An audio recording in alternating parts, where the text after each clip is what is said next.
नमस्कार, स्वागत है आपका द न्यूज में। आपको बता दें कि राष्ट्रपति द्रौपदी मुर्मू से मिलने आज जो है धीरेन्द्र शास्त्री यानी बागेश्वर धाम के बाबा धीरेन्द्र शास्त्री पहुंचे। वहीं दूसरी तरफ बिहार में धीरेन्द्र शास्त्री के आगमन को, पटना में जो उनका आगमन होने वाला है उसे लेकर बीजेपी और वहां की सत्ताधार पार्टी जो गठबंधन की पार्टी है उनके बीच में आपस में ठनी पड़ी है, क्योंकि लगातार बयानबाजी का दौर देखने के लिए मिल रहा है। और एक तरफ बाबा के समर्थक में बीजेपी जो है जो भी किसी भी तरीके की बयानबाजी पर अपनी प्रतिक्रिया दे रही है, तो दूसरी तरफ तेजस्वी यादव समेत कई और जो है गणमान्य लोग हैं जो कि साफ तौर पर धीरेन्द्र शास्त्री के बिहार आने का विरोध करने में जुटे हुए हैं। यही नहीं, एक सेना भी तैयार करके रखी है जिसे पूरी तरीके से मार्च भी करवाया जा रहा है। बस ये नहीं बताया गया है अभी तक कि अगर धीरेन्द्र शास्त्री द्वारा ऐसी कोई टिप्पणी की जाती है जो उन्हें ना पसंद आए तो एक्शन क्या लिया जाएगा। लेकिन किस तरीके से बिहार की सियासत में से लेकर घमासान मचा हुआ है, विस्तार से समझिए। सबसे पहले बात करेंगे राष्ट्रपति और बागेश्वर धाम बाबा के मुलाकात के बारे में। तो आपको बता दें कि बागेश्वर धाम के पीठाधीश धीरेन्द्र कृष्ण शास्त्री अपने बयानों और शैली की वजह से चर्चा में बने रहते हैं और इस समय वह बिहार के कार्यक्रम को लेकर सुर्खियों में है। और इसी बीच धीरेन्द्र कृष्ण शास्त्री राष्ट्रपति द्रौपदी मुर्मू से मिलने राष्ट्रपति भवन पहुंचे।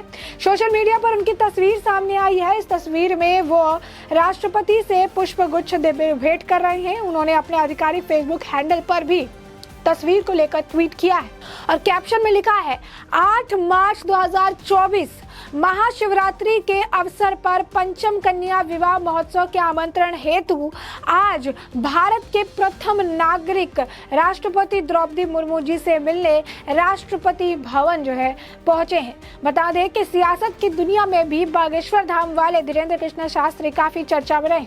उनसे मिलने कई प्रमुख नेता पहुंच चुके हैं। मध्य प्रदेश के मुख्यमंत्री शिवराज सिंह चौहान और कांग्रेस नेता कमलनाथ भी उनके दरबार में पहुंचे थे। तो बागेश्वर धाम वाले धीरेन्द्र कृष्ण शास्त्री का 5 दिन का कार्यक्रम जो है पटना में होगा। 13 मई को वो पटना पहुंचने वाले हैं।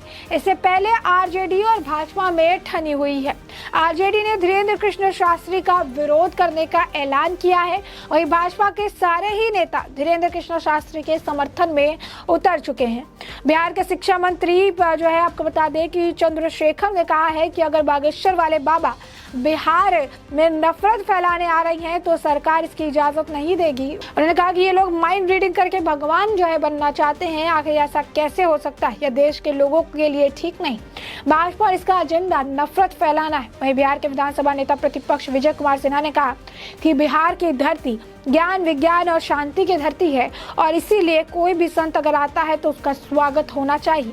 उन्होंने कहा कि इस धरती पर अतिथि को भगवान की तरह पूजा जाता है। उन्होंने कहा कि धर्म निरपेक्षता का मतलब ये नहीं कि अपने धर्म का अपमान करे। तो वहीं आप देख सकते हैं किस तरीके से आज वो एक विशेष मुलाकात हुई। तो दूसरे तरफ से लेकर बिहार में सियासत भी जोरों शोरों पर देखने के लिए मिल रही है। अब 13 मई से 17 मई तक हनुमान कथा का जो कार्यक्रम है वो बिहार में होना है, पटना में जो है होना है। और इससे पीछे आपको बता दें कि बिहार में बीजेपी का कोई बड़ा नेता जो है उसे लेकर वो कहा जा रहा है कि समर्थन में है। अब ऐसे में आरजेडी के भड़काऊ प्रवचन करने पर जेल तक भेजने की धमकी दे रखी है। ऐसे में बीजेपी पूरी तरह बाबा धीरेन्द्र शास्त्री के पीछे खड़ी है। बिहार में बीजेपी का कोई बड़ा नेता नहीं बचा है जिसने बागेश्वर सरकार के समर्थन में बयान नहीं दिया है और चेतावनी देने के लिए आरजेडी को काउंटर चेतावनी नहीं दी हो। आरजेडी की तरफ से मंत्री और पार्टी अध्यक्ष लालू यादव के बड़े बेटे तेज प्रताप यादव तो धमकी दे चुके हैं कि बाबा ने अगर हिंदू मुसलमान किया तो उनको करारा जवाब में मिलेगा। वो एयरपोर्ट पर ही शास्त्री के विरोध की बात कर रहे हैं। तेज प्रताप ने अपने 6 साल पुराने निजी युवा संगठन धर्मनिरपेक्ष सेवक संघ यानी DSS को फिर से एक्टिव भी कर दिया है। तेज प्रताप ने वैसे ये भी कहा है कि अगर बाबा भाईचारा की बात करेंगे तो फिर उनका वो स्वागत करेंगे। सरकार के दूसरे मंत्री चंद्रशेखर का भी जो है बिगड़े बोल है। ये यही जो आप कह सकते हैं शिक्षा मंत्री है जो हाल फिलहाल में रामचरितमानस को लेकर भी अपने बयान, भड़काऊ बयान को लेकर जो है काफी इनकी किल्ली जो है उड़ाई गई थी।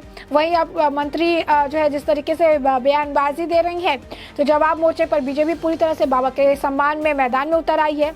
शुरू आपको बता दें कि प्रदेश अध्यक्ष सम्राट चौधरी करते हैं जिन्होंने कहा कि बाबा धीरेन्द्र शास्त्री का विरोध जो है कर रहे हैं लोगों को मानसिक संतुलन बिगड़ गया है। चौधरी ने कहा कि महागठबंधन कहता है कि लोकतंत्र में सबको बात रखने का अधिकार है तो फिर बाबा का विरोध आरजेडी के नेता सांप्रदायिक बातें से क्यों कर रहे हैं? तुष्टिकरण आखिर क्यों कर रहे हैं। वहीं आपको बता दें कि सुशील मोदी ने भी कहा था, जो पूर्व डिप्टी सीएम है, कि मुख्यमंत्री नीतीश कुमार को उन्होंने सलाह भी दे डाली और कहा कि आरजेडी ने नेताओं ने साधु संतों के खिलाफ बोलने से रोके, क्योंकि इनसे बागेश्वर बाबा के समर्थन में गलत मैसेज जा रहा है, जिससे अनावश्यक संघर्ष के हालात जो है पैदा हो जाएगी। वहीं आपको बता दें कि काफी कुछ जो है कहा गया। वो उन्होंने ये भी कहा कि अगर बिहार के बड़े नेता भी चले जाए तो 10,000 से लोग नहीं जुटेंगे, लेकिन अगर बागेश्वर धाम के बाबा चले जाए तो 2 लाख उनके पीछे, 2 लाख लोग उनके पीछे ऐसे यूं ही खड़े हो जाएंगे।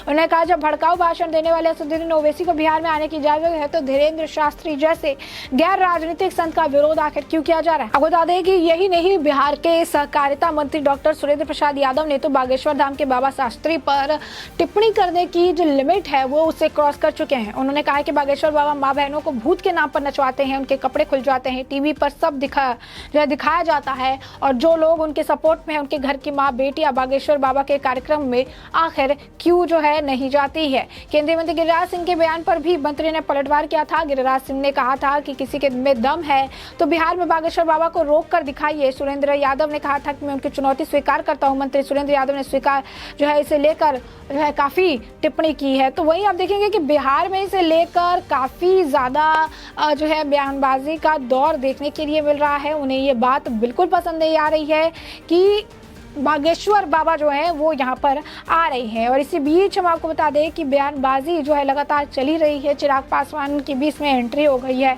उन्होंने भी इसे लेकर टिप्पणी की है कि इस मुद्दे का जो है राजनीतिकरण नहीं होना चाहिए। इस तरीके से विवाद पर बोल रहे थे। उन्होंने कहा कि इस तरीके की टिप्पणी भी नहीं करनी चाहिए। इस तरीके से बयानबाजी करने का कोई मतलब नहीं है। सरकार का जो है हर किसी का अपना पर्सनल आस्था है और किसी के पर्सनल आस्था को लेकर के सरकार को टिप्पणी नहीं करनी चाहिए, और ये बहुत ही गलत है अगर इस तरीके से किया जाता है तो। चिराग पासवान ने कहा कि वही गंगा के हाथ धोना चाहते हैं विपक्ष के लोग, वो उनको जो सही लगता है वो यही करना चाहते हैं। तो इस तरीके से आप देखिए कि बिहार में राजनीति माहौल काफी ज्यादा गर्म है। बागेश्वर धाम के बाबा धीरेन्द्र कृष्ण शास्त्री 5 दिन के लिए पटना में कार्यक्रम करने वाले, हनुमान चालीसा का पाठ होने वाला है। तो इसमें एक तरफ बीजेपी है जो कह रही है कि पूरा समर्थन है उनको, वो आए अपनी बात रखे। असदुद्दीन ओवैसी को अगर कुछ नहीं किया जाता है तो फिर इनके लिए क्यों इतनी बातें जो है कही जा रही है, इनके लिए क्यों इतना ज्यादा तमाशा बनाया जा रहा है। तो दूसरी तरफ अगर आप देखेंगे, दूसरी तरफ जो है बाकी नेता है, तेजस्वी यादव जैसे लोग हैं जो ये कह रहे हैं कि अगर हिंदू मुस्लिम करेंगे तो अच्छा नहीं होगा, जेल जाने की भी धमकी दे रहे हैं। लगातार अगर आप देखेंगे तो एक जंग का माहौल जो है अभी से देखने के लिए मिल रहा है। कहा जा रहा है डंडे लेकर भी तैयार करके रखे हैं कि किसी एक जो है इस कम्युनिटी को टारगेट नहीं करना है, किसी एक कम्युनिटी को लेकर कुछ नहीं कहेंगे। अगर वो भाईचारा की बात करेंगे तो उनका स्वागत है, लेकिन अगर एक तरफ की बात करेंगे तो फिर अंजाम अच्छा नहीं होगा। तो ये आप थ्रेट्स आप कह सकते हैं दिया जा रहा है।